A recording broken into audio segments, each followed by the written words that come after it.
Технолошкиот магнат на своите 106 деца ќе им остави милиарди долари. Павел Дуров, милиардер основач на популарната платформа за пораки Телеграм, планира да им го остави своето богатство 17 милиарди фунти на своите деца, повеќе од 100.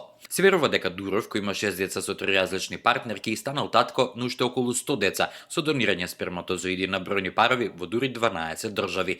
Во разговор за француското списание Le Point, тој објасни: "Не правам разлика помеѓу децата што ги имав природно и оние од донација, сите тие се мои деца и имаат исти права. Не сакам да се караат едни со други по мојата смрт. Сепак ниту едно од неговите деца нема да ги добие парите пред да наполнат 30 години." Дуров првпат призна дека има деца преку донација минатата година, откако една русинка од Швајцарија тврдеше дека тој е татко на нејзините 3 деца.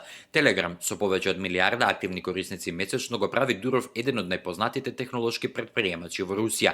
Роден е во Русија, го поминал поголемиот дел од своето детство во Италија, а потоа се вратил кога неговиот татко, експерт за античка римска литература, му нашол работа на универзитетот во Санкт Петербург, иако ја основал платформата ВКонтакте, која била наречена руски Фејсбук. Тој бил принуден да ја напушти земјата во 2014 година, откако одбил да им предаде информации за украинските демонстранти на руските служби. Откако не успел да се пресели во Берлин, Лондон и Сан Франциско поради бирократски пречки, се преселил во Дубај, каде живее и ден денес.